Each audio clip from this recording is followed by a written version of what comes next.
A teďka teda už nás čeká první výlet mimo Evropu, a to do Hongkongu za Arinou, která studuje letecké a kosmické inženýrství.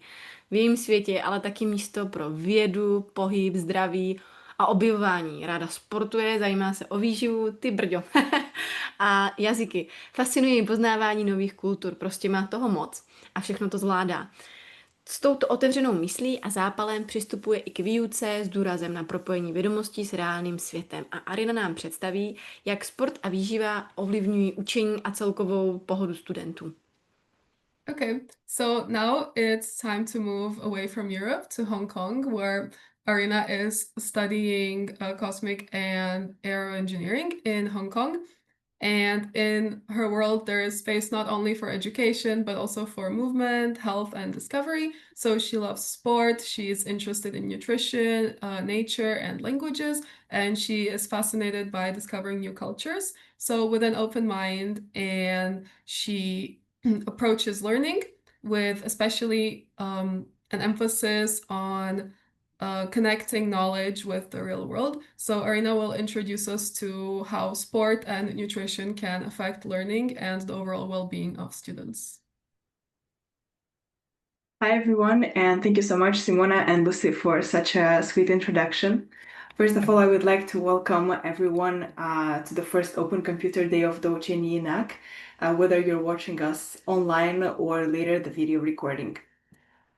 First of all, if you have been looking for a space for yourself or your child where you could grow while feeling safe, respected, and where you could trust and be trusted, I think right now you're at the right place in the right time. My name is Arina. I'm looking forward to becoming your future partner in academic success. Welcome.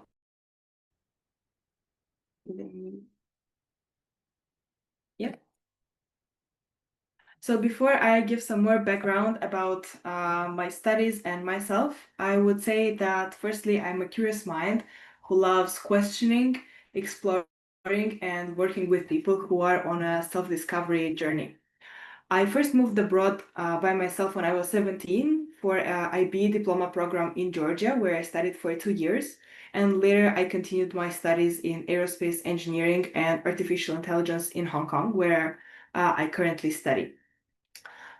In my free time, I love traveling, exploring nature or any hidden spots in the city that I am at that time. I grew up and lived in quite a few places: Moldova, where I was born, and then a few years in Kazakhstan, then 2 years in Georgia, and currently in Hong Kong. So all of these places really helped me to grow and develop a strong emotional intelligence and empathy, which helps me a lot in working with people of different ages, different cultural backgrounds, with different interests, and it's a really exciting journey so far. Here are some sneak peeks of my life in Hong Kong currently. These are some of my passions that I really love spending my time on, this being nature and sports. I really love hiking, exploring new beaches, mountains, hidden trails, and I'm on two university sport teams, tennis and running. Now I'd like to tell you a little bit of my teaching journey, how I started teaching and who were my first students. Actually, I started because some of my classmates back in Moldova asked me to help them for some physics tests that were coming, and the material was a bit confusing, and because of COVID, we didn't really have very consistent classes physically in school, so that's why I started. And then I continued with some occasional physics classes later in Georgia, which were also online because we couldn't fly to Georgia straight away, and we were sent home in the middle of our studies in the second year. Later, I also participated in a weekend English school in Moldova, where I would be as a tutor for children of all ages, starting with 6 years old up to 14 years old. So we would spend around 6 hours every Saturday learning English through games, which is basically a very similar philosophy what we do at douceni-jinak, because we don't teach the language, we teach we learn how to live in a language, basically. And I private tutor in Hong Kong for a family living there for their 2 daughters, where I teach math and French. Here are some photos of my students. On the right, you can see the Saturday weekend English school that I was part of in Moldova, and on the left is my student from Hong Kong.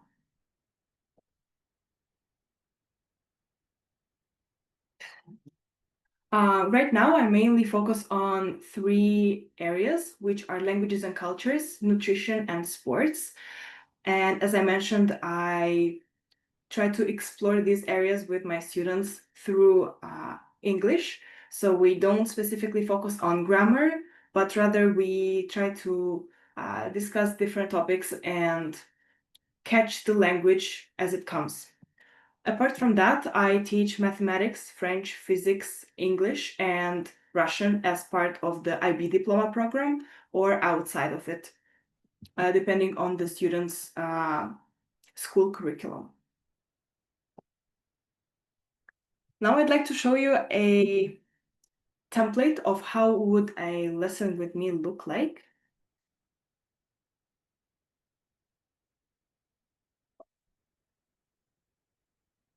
Okay. So I like to start each of my lessons with a quick recap from the last class. We usually try to revise some vocabulary. I ask the student what they remember from the topic that we discussed last time, what were the main highlights, what they enjoyed, what they disagreed with maybe, and try to actively use some of the vocabulary words that we learned last time. So for example, let's say we're talking today about different kinds of diets. I would first ask you, what kinds of diets are you familiar with? I don't know, maybe Simona, would you like to take a try? Yeah, sure. I mean, I think I'm not that knowledgeable, but I know like vegetarian, pescatarian, vegan, and I think that's all. Yeah, what do you think makes them special, each of them? How are they different? I think like vegetarian, you just don't eat meat, and then in pescatarian, from what I know, you don't eat meat, but it excludes fish. And then vegan is not eating animal products, but I think that other than those, I'm not that knowledgeable about other types of diets. Yeah, that's perfect. Thank you so much. So this is basically how I would start. I would see what the student already knows about the topic, and from there we would build up on some additional information that we can find online or that I can share from my own experience. We would, for example, in this case, add to the list some more types of diets, which would be keto, paleo, Mediterranean, which was also new for me. I didn't know it was a specific kind of diet. So we would discuss those. We would try to see what are their differences and also share some personal stories, like if we tried any of these, if we read about any of those, or if any of our friends have experience with them. So what I really like to do in my classes is focus on our daily life rather than just learning some specific technical information about a specific topic. So I would ask about the students' experience, how they can actually relate to the topic and make it applicable to their own lives. For example, here we would have an activity where we could try to place all the different kinds of diets into different categories. And this would be an active recalling kind of exercise where we can put into practice what we just learned. And sometimes our classes are not much about learning. Sometimes they're just really casual, long discussions. Sometimes they can get even philosophical, and they're very, very engaging. It makes you get out of your box, and it makes me think of things I've never thought before. And I think the students can also relate to that.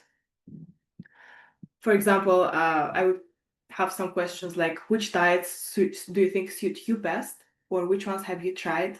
Or which ones would you recommend to your friends? And from there, the topic would really go way beyond this narrow topic.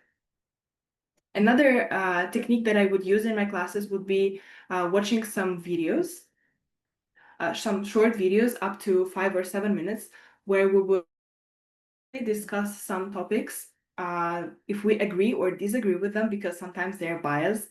And I really encourage my students to disagree with what we listen to and express their own opinion based on their experience. We would also explore the vocabulary afterwards and try to use them in sentences and real-world situations. I like to create lessons that are more extensive, and so that we never run out of topics or activities for the class. But it's totally fine when we don't manage to finish all of them within one class, because sometimes we focus on maybe one discussion and we don't focus as much on some specific grammar or vocabulary topics. And that's perfectly fine, because we encourage active expression of the student and a place where they can feel just comfortable. And it's not about the quantity of the material that we manage to cover. So coming back, what I forgot to mention is that I begin and end every class with active recalling. In the beginning of the class, we would recall the previous lessons, materials, and at the end of the class, we would come back to and summarize all that we've learned this time. And I would also love to hear feedback from the student on what they found the most interesting, what they would love to learn more on, so I can customize future lessons based on that.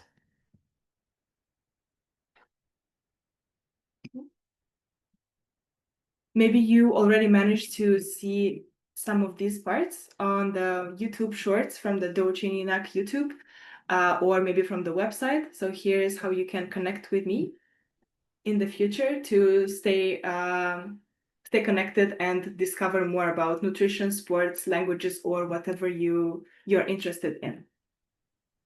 Thank you very much for your attention. I cannot wait to meet you and explore any area you're interested in together. Here's my email if you'd like to contact me, or you have any more personal questions, but feel free to ask right now as well. I would be glad to answer. Okay, thank you so much, Arina, for the interesting presentation. And I wanted to ask, so since you have tutored in so many different settings, which experience has been the most rewarding for you and why? It's really hard because they're all so different. I think each of them is very, very special for me, because I think douceni-jinak is the one that I stuck to for the longest time. So the connections that I'm building here are really deep and meaningful.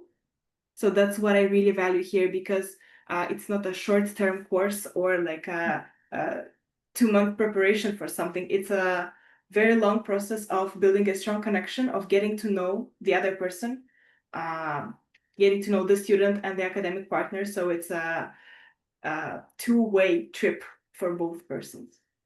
So I would Thank say you. Yeah, that makes a lot of sense. And I definitely agree. And also we have one question from social media. What advice would you give to students who are struggling with subjects like math or physics, but they want to improve? I feel like these are definitely hard subjects, and struggling with them in school or university is a real thing. I would say that the first step is understanding why you would need them. What's your motivation to learn the subjects? Because you can always find some applications to your own interests. For example, at some point I thought, why would I need physics in life when I just started, right? And then we learned about parabolic motion, and I learned that this is applicable for tennis, that this is the trajectory in the way that the ball flies. So in the end of the day, you can always find some applications related to your own interests. And I think the secret to liking a subject is finding the right approach to present it. I don't like to blame the teachers who didn't manage to open the subject up for me back in school, but I think it is very important to be passionate about the subject if you try to teach it. And then that's when the student on the other side of the screen, or I don't know, on the other side of the class, will also like it through your eyes. Thank you. That's really insightful. Okay. So I think that's all for the questions. Thank you so much.